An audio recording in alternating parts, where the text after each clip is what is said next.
નમસ્તે બાળ મિત્રો, શ્રી વલ્લભી વિદ્યાપીઠ ઓનલાઈન ક્લાસમાં આપનું સ્વાગત છે।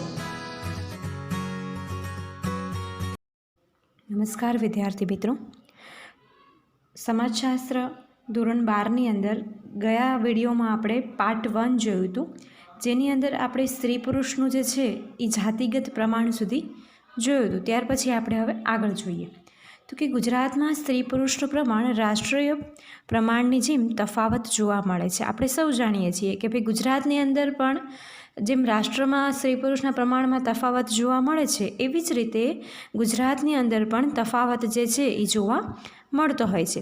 વિદ્યાર્થી મિત્રો, આપ જાણો છો તે મુજબ દર 1000 પુરુષોએ સ્ત્રીઓની સંખ્યા કેટલી છે તેના પરથી લિંગ પ્રમાણ જાણી શકાય છે। ભારતમાં જુદા જુદા રાજ્યોમાં જોવા મળતું લિંગ પ્રમાણ પ્રશિષ્ટ 1માં દર્શાવવામાં આવ્યું છે। આપણે આગળના વિડીયોમાં જોઈ લીધું, પ્રશિષ્ટ 1 હતું, એમાં જે ભારતની અંદર રાજ્યમાં સ્ત્રી પુરુષનું પ્રમાણ લિંગ પ્રમાણ જે છે એ આપણે જોઈ લીધું। પ્રશિષ્ટ 1માં દર્શાવ્યા અનુસાર 2011ની વસ્તી ગણતરી મુજબ ભારતમાં સરેરાશ લિંગ પ્રમાણ 940, બરાબર કે ભાઈ ભારત આખા દેશની અંદર જે લિંગ પ્રમાણ જે છે સરેરાશ કાઢીએ તો એ કેટલું છે? 940 છે। સૌથી વધુ લિંગ પ્રમાણ કેરળ રાજ્યમાં છે, 1084 છે। સૌથી ઓછું લિંગ પ્રમાણ દમણ અને દીવ કેન્દ્રશાસિત પ્રદેશમાં છે, 618 છે, અને ગુજરાતમાં 918નો આંકડો જે છે એ નોંધપાત્ર છે। ભારતમાં સૌથી વધુ વસ્તી ધરાવતું રાજ્ય ઉત્તર પ્રદેશ છે। ભાઈ આપણો ભારત દેશ જે છે એમાં સૌથી વધારે આ 2011ના આંકડાઓ છે કે સૌથી વધારે જે વસ્તી જે પ્રદેશ ધરાવે છે, બરાબર, એ કયું? ઉત્તર પ્રદેશ છે, જેમાં દેશની કુલ વસ્તીના 16.49% લોકો વસવાટ કરતા હોય છે। કે ભાઈ ઉત્તર પ્રદેશ જે છે એમાં દેશના કુલ 16.49% લોકો જે છે એ વસવાટ કરે છે, જ્યારે સૌથી ઓછું વસ્તી ધરાવતું રાજ્ય જે છે એ ઉત્તરાખંડ છે કે જેની અંદર દેશની કુલ વસ્તીના 0.84% લોકો જે છે એ વસવાટ કરતા હોય છે। ત્યાર પછી આપણે જોવાનું છે જીવન નિર્વાહની રીતો, કે ભાઈ જીવન નિર્વાહ કરવા માટે થઈ અને ઘણી બધી અલગ અલગ રીતો હોય છે, પ્રદેશ વાઇઝ, એવી જ રીતે જાતિગત, એવી જ રીતે ધર્મ પ્રમાણે, આવી ઘણી બધી જે છે જીવન જીવવાની અલગ અલગ રીતો જે છે એ આપણી આજુબાજુ જોવા મળતી હોય છે। અને ભારત દેશમાં અને ગુજરાતમાં પણ આવું જીવન નિર્વાહની અલગ અલગ રીતો જે છે એ જોવા મળતી હોય છે। તો ગુજરાતની અંદર આપણે સાંસ્કૃતિક વૈવિધ્યની જો વાત કરીએ તો ઘણા બધા પ્રકારનું વૈવિધ્યતા જોવા મળે છે। દક્ષિણથી લઈ અને કન્યાકુમારી સુધી, ઘણી બધી જગ્યાએ કાશ્મીર સુધી, કન્યાકુમારીથી લઈ કાશ્મીર સુધી ઘણી બધી આખા ભારત દેશમાં ઘણી બધી પ્રકારની વિવિધતા જે છે એ જોવા મળતી હોય છે। ગુજરાતમાં અલગ સંસ્કૃતિ હોય છે, એવી જ રીતે ઉત્તર પ્રદેશમાં, એવી જ રીતે કેરળમાં, પશ્ચિમ બંગાળમાં,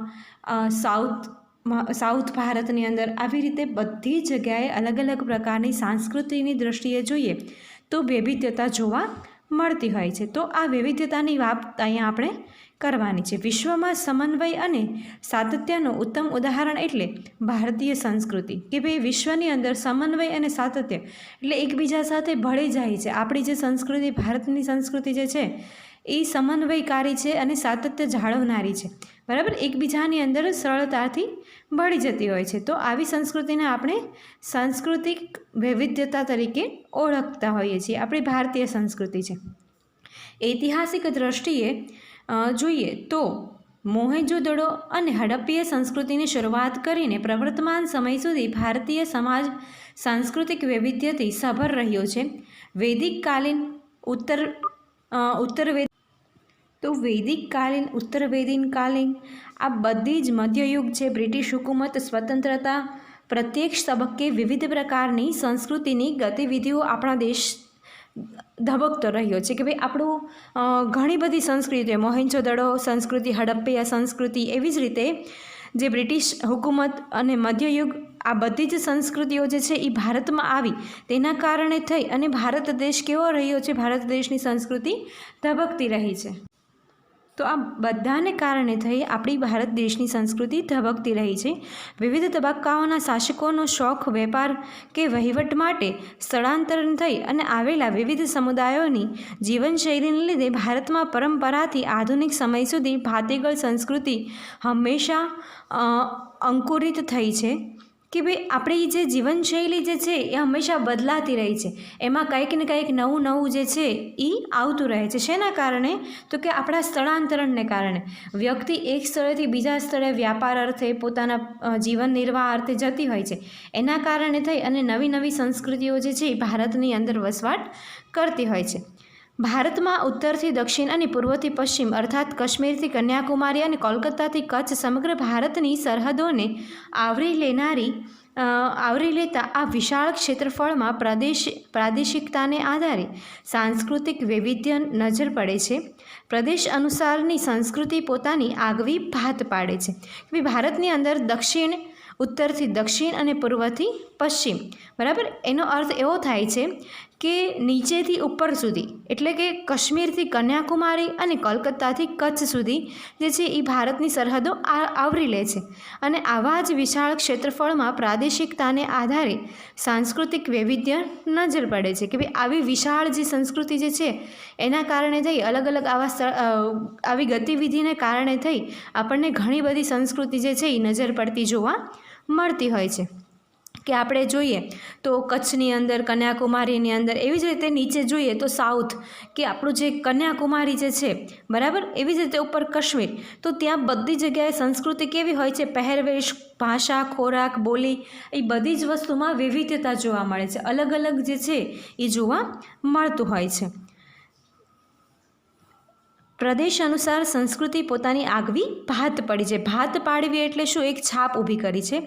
સાથે અન્ય સંસ્કૃતિઓમાં સહભાગીદાર થવા પ્રયત્ન કરે છે. આથી સાંસ્કૃતિક એકક્ય મજબૂત બને છે.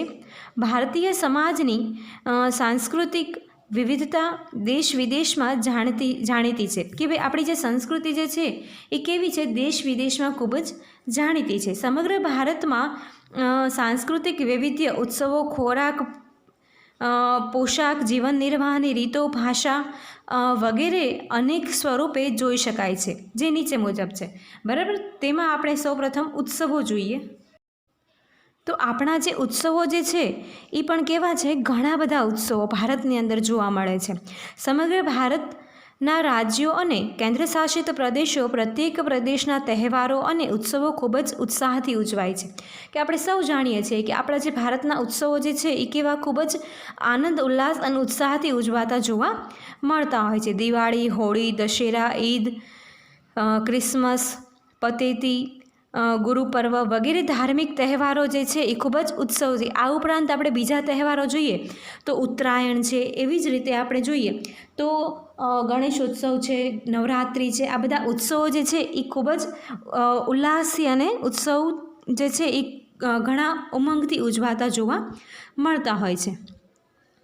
તહેવારો ઉપરાંત ખેતી ફસલોને વધારતા ઉત્સવો જેવા કે અસમમાં બિહુ, તમિલનાડુમાં પોંગલ, એવી જ રીતે કેરળનો ઓણમ અને ઉત્તર ભારતનો બૈશાખી વગેરે લોકોને ઉત્સાહ સામેલ થાય છે. બુદ્ધ પૂર્ણિમા કે મહાવીર જયંતીની ઉજવણી પણ ઉત્સાહથી કરવામાં આવતી હોય છે, બરાબર. આ થઈ ગયા ભારતના અલગ અલગ ઉત્સવો.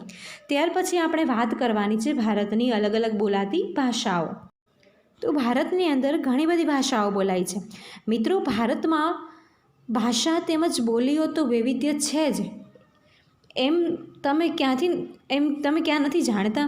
હા, આપણે જાણીએ છીએ કે ભાઈ બોલી અને ભાષા એમાં બધામાં શું જોવા મળે છે? વૈવિધ્યતા જોવા મળે છે. કોઈ જગ્યાએ એક સરખી ભાષા કે એક સરખી બોલી જોવા મળતી નથી. ગુજરાતની અંદર જ આપણે વાત કરીએ તો કચ્છની અંદર લોકો અલગ બોલતા હોય છે, એવી જ રીતે સૌરાષ્ટ્રની અંદર લોકો અલગ બોલતા હોય છે, એવી જ રીતે ઉત્તર ગુજરાતમાં અલગ બોલે છે, અમદાવાદની અંદર અલગ બોલે છે. એવી રીતે અંદર ગુજરાત પ્રદેશમાં જ અલગ અલગ જે ભાષા જે છે એના પ્રકારો જોવા મળતા હોય છે. આપણે શું જાણીએ છીએ કે ભારત 22 ભાષાઓનો બંધારણીય દરજ્જો ધરાવે છે. કે ભાઈ આપણા ભારત દેશની અંદર 22 બંધારણીય ભાષા જે છે એનો દરજ્જો જે છે એ જોવા મળતો હોય છે, બરાબર. 22 ભાષાને બંધારણે મંજૂરી આપેલી જોવા મળે છે, જેમાં અસમી, બંગાળી, બોડો, ડોગરી, ગુજરાતી, હિન્દી, કન્નડ, કશ્મીરી, કોંકણી, મૈથિલી, મલયાલમ, મણિપુરી, મરાઠી, નેપાળી, ઉડિયા, પંજાબી, સંસ્કૃતિ, સૈથાલી, સિંધી, તમિલ, તેલુગુ, ઉર્દુ વગેરે ભાષાઓ જે છે એનો સમાવેશ ભારતના આપણા બંધારણની અંદર આ બધી ભાષાઓનો સમાવેશ કરવામાં આવ્યો છે. ભાષા સંસ્કૃતિને ટકાવે છે, સાથે ભાષાકીય વૈવિધ્ય એ ભારતની આગવી ઓળખ છે. વિદ્યાર્થી મિત્રો, તમે એ પણ જાણતા હશો કે જુદી જુદી ભાષાઓ સાથે બોલાતી પણ બોલીઓ પણ કહેવાય છે. કે આપણે એક ઉદાહરણ જોઈએ કે 12 ગાવે બોલી બદલાય. એક કહેવત છે કે ભાઈ 12 ગાવે બોલી બદલાય, કે ભાઈ જેમ જેમ ગાંવ ફરે, જેમ જેમ ગામડાઓ ફરે એમ એની બોલી જે છે એ બદલાતી જોવા મળતી હોય છે. બરાબર. ત્યાર પછી આપણે જોવાનું છે પોશાક. તો હવે સમગ્ર ભારતમાં પોશાકની દૃષ્ટિએ આપણે જોઈએ તો વિવિધ પ્રકારનો પોશાક જે છે એ જોવા મળતો હોય છે. ગુજરાતમાં અલગ છે, પંજાબમાં અલગ છે, ઉત્તર ગુજરાતમાં અલગ છે, સાઉથમાં અલગ છે. બરાબર. એવી રીતે અલગ અલગ પોશાક જે છે એમાં પણ વિવિધતા જોવા મળતી હોય છે. ભારતીય પોશાકોમાં વિવિધતા જોવા મળે છે. પોશાકીય પ્રાદેશિક ઓળખ ઊભી થાય છે. દાખલા તરીકે પંજાબી કે ગુજરાતની સાડી ઢબ પ્રદેશનો પરિચય આપે છે. કે ભાઈ આપણે પંજાબનું વાત કરીએ તો પંજાબ અને ગુજરાત બંનેને કમ્પેરેટિવ કરીએ તો બંને પોતાની ઓળખ આપતા હોય છે. પંજાબી લોકો પોતાનો પહેરવેશ પહેરી અને પોતાની ઓળખ આપતા હોય છે. એવી જ રીતે ગુજરાતના લોકો પણ પોતાના સંસ્કૃતિની સાડી પહેરીને ઓળખ આપતા હોય છે. એ જ રીતે ધર્મ આધારિત પોશાક પણ સાંસ્કૃતિક વૈવિધ્યતામાં વધારો કરે છે. દાખલા તરીકે બુરખા, રીદા, પાઘડી આ બધી જે છે એ એક પ્રકારની પોશાકમાં વિવિધતા જોવા મળે છે. કે ભાઈ મોમેડિયન લોકો હોય છે એ લોકો શું પહેરતા હોય છે? બુરખા પહેરતા હોય છે. એવી જ રીતે પાઘડી ગુજરાતીની અંદર, રાજસ્થાનની અંદર પાઘડીઓ પહેરવામાં આવતી હોય છે. એ પણ પોશાકમાં વૈવિધ્યતા દર્શાવે છે. ત્યાર પછી આપણે જોવાનું છે ખોરાક. તો પ્રદેશે ખોરાકમાં પણ વિવિધતા જે છે એ જોવા મળતી હોય છે. પ્રદેશ અનુસારના અનાજના ઉત્પાદનની અસર પોશાક પર પડે છે તે સ્વાભાવિક છે. દરિયાઈ પટ્ટી પર ચોખા અને માછલી સરળતાથી પ્રાપ્ત થાય છે, માટે સમુદ્રકાંઠાના વિસ્તારોમાં ભાત અને માછલી મુખ્ય ખોરાક બને છે. વળી પ્રાદેશિક ખોરાક વૈવિધ્ય સર્જે છે. દાખલા તરીકે Punjabi, Gujarati, south Indian food વગેરે ધાર્મિક વિચારધારા પણ ખોરાકમાં વૈવિધ્યતા લાવે છે. જેમ કે જૈન પાઉંભાજી, સ્વામિનારાયણ થાળી. હવે તો પ્રાદેશિક ખોરાક વૈશ્વિક ઓળખ ઊભી કરે છે તેમ કહી શકાય છે. કે ભાઈ આપણે સાઉથ ઇન્ડિયન ડીશ હોય છે, એવી જ રીતે પંજાબી ડીશ હોય છે, એવી જ રીતે ગુજરાતી ડીશ હોય છે. તો આ બધું શું છે? ખોરાકની અંદર વિવિધતા જોવા મળે છે. કે ભાઈ અલગ અલગ પ્રકારના ખોરાક પ્રદેશ વાઇઝ જે છે એ જોવા મળતા હોય છે. બરાબર. તો આ થઈ ગયું આપણું ખોરાકની દ્રષ્ટિએ વિવિધતા. ત્યાર પછી આપણે જોવાની છે જીવન નિર્વાહની રીતો. તો આ જીવન નિર્વાહની જે છે એ ઘણી બધી રીતો હોય છે. તો અર્થોપાર્જન દ્વારા માનવી પોતાની તેમજ કૌટુંબિક જરૂરિયાતો પરિપૂર્ણ કરે છે. અર્થોપાર્જન એટલે શું? તો કે આપણે જે પોતાનું ભરણ પોષણ કરવા માટે થઈ કે આપણે જે કમાઈએ છીએ, અર્થોપાર્જન કરીએ છીએ, તેની માટે થઈ અર્થોપાર્જન દ્વારા માનવી પોતાની કુટુંબની જરૂરિયાતો અને જીવનની જરૂરિયાતો જે છે એ પરિપૂર્ણ કરતી હોય છે. જીવન નિર્વાહની અનેક રીતો છે. વ્યક્તિ પોતાના કૌશલ્ય અનુસાર રોજીરોટી રળવા પ્રયત્નશીલ રહે છે. રોજગારલક્ષી કૌશલ્યને લીધે માનવી એક સ્થળેથી બીજા સ્થળે સ્થળાંતરિત થાય છે. આ સ્થળાંતરણ પ્રત્યક્ષ કે પરોક્ષ હોઈ શકે છે. કે ભાઈ રોજીરોટી મેળવવા માટે થઈ અને માણસ શું કરે છે? એક સ્થળેથી બીજા સ્થળે સ્થળાંતરણ કરતું હોય છે. બરાબર. એ કેવું હોય છે? પ્રત્યક્ષ પણ હોય છે અને પરોક્ષ પણ હોય છે. તો આ બંને રીતેનું સ્થળાંતરણ જે છે એના કારણે થઈ અને સંસ્કૃતિમાં વિવિધતા જોવા મળતી હોય છે. એક સ્થળેથી બીજા સ્થળે વહન કરી અને સંસ્કૃતિમાં વૈવિધ્યતાનો વધારો કરે છે. સાથે સાથે રાષ્ટ્રીય એકૈક્યની ભાવનાની પણ જાળવણી કરતી હોય છે. આમ ભૌગોલિક તેમજ સામાજિક રીતે થતું સાંસ્કૃતિક હસ્તાંતરણ વસ્તીને અસર કરે છે. તો તેનાથી વિપરીત વસ્તી વિષયક માહિતી ભૌગોલિક અને સામાજિક પરિસ્થિતિ તરફ ધ્યાન કેન્દ્રિત કરીને જે તે પ્રદેશના વૈવિધ્યની સવિશેષ માહિતી એકત્રિત કરવા માટે પ્રેરે છે.